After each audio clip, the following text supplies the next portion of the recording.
This is the Weller WT1010M micro soldering kit.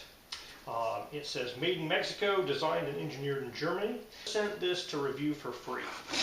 If you wanted to purchase it, it will cost you just a little over $500. So this is at the upper end of the soldering station market.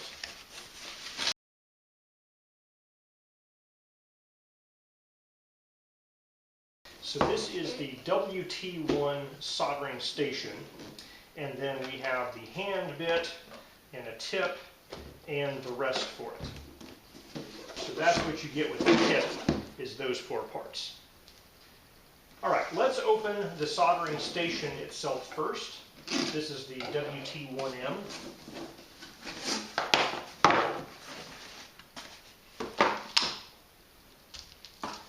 So we have a decent amount of cardboard here for kind of shock absorption. It comes with a pretty substantial manual here. And all of the packaging is recyclable cardboard.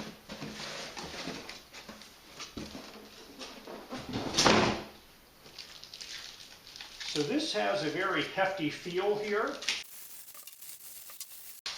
it's protected by this shrink wrap. So on the back we have kind of a computer style power plug in here, and they come with a power plug, US 110 volt power plug. And then here there's the on off switch, a couple of control buttons, and the connection point for your MS handpiece. I believe this is the micro handpiece.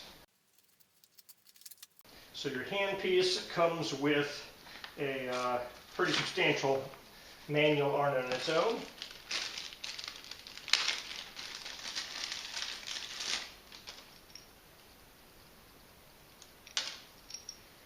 And a very supple, easy to maneuver cable. We have this guy that plugs into the base unit, and then this little handpiece here is what will hold this soldering iron tip. So this is the RTM013MS tip. It's the chisel 1.3 by 0.4. So this guy has what looks like a 3.5 inch TRS connector there. And then this guy here, and it just snaps in like that. So to change out these tips, you basically pull that entire unit out and swap out your tip. And this is a micro tip. It's a very small one. It's not their nano, but it's a small soldering tip. Now this here is the WSR 205 safety rest. Alright, so the safety rest is the only item here that does not come with a super thick manual. It just has this little couple of page setup here. So that's what you get in this kit. Alright, so this little guy slots in there, plastic pins that go in there. So these are kind of like little plastic rivets. You just, push them in and they snap this end here out and lock this guy into place. And then this guy fits down into here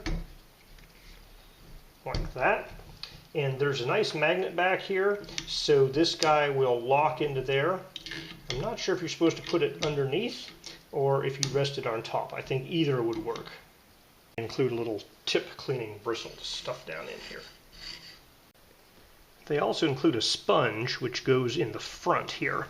So you can kind of reach the sponge from there, but you might have to go around to the side. Alright, so from the manual, it looks like this guy should be here, and all of these holes are if you have a lot of these tips, is you can store all of the different tips in these holes here. I only have the one tip that came with the kit. I kind of hesitate to ask how much extra tips cost, so I really don't need this until I get a second tip. Of course, they sell a tip organizer as well.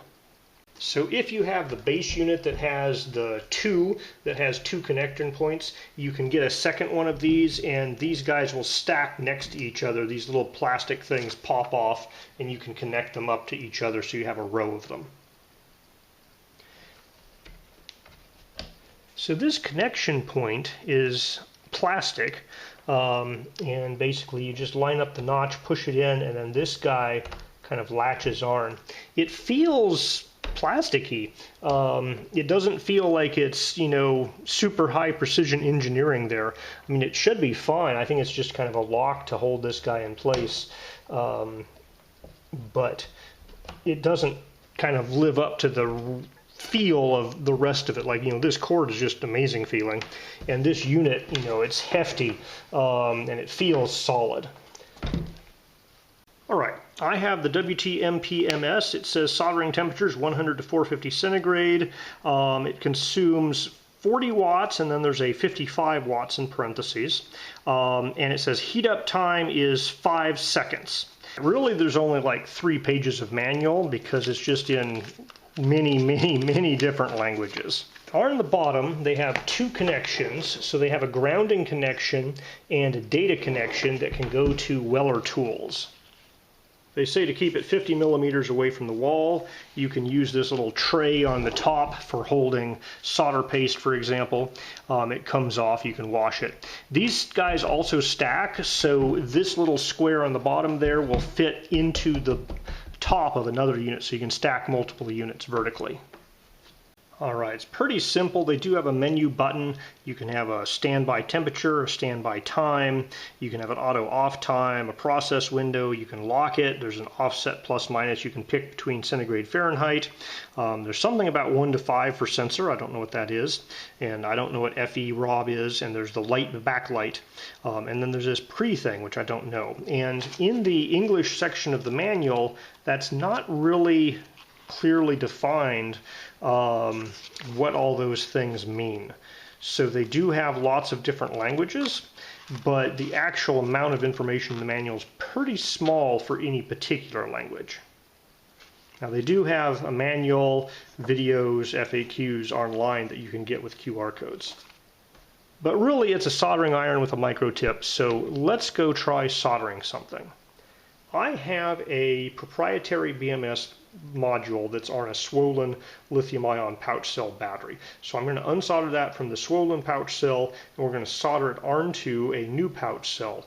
And this is a perfect thing to try out, the micro soldering iron, because they're pretty small contacts. So normally these batteries are kind of arc welded to these little metal plates on the circuit board. So I had to cut the original one off, and this guy I soldered on, and I'm not terribly proud of this soldering job, but it's soldering this little tin strip to the metal plate that's supposed to be arc welded to it, but I'm just soldering to it, and so it worked. It wasn't my best soldering job ever, but the soldering iron worked just fine for this. Alright, so I've been using this thing to solder various things, unsolder some through-hole components, make some wires. It's done everything I've wanted it to do. It heats up really fast, has good temperature control, works great. So, you know, there's no complaints I have about the functionality. I think really my only complaint is the price. You know, this guy is probably 4 times more expensive than what I would consider a pretty decent soldering iron, and, you know, 8 times more expensive than your bottom of the line basic soldering iron. So I don't believe that the price justifies. So it's really nice. I'm not certain that the price is justified by how nice it is, however. You know, I feel it's a little expensive for the functionality you're getting. Now, if you're soldering all day, every day, yeah, I can see getting, you know, the Super Pro soldering iron here, you know, the Weller. You're not going to be disappointed with it. But it is an expensive price.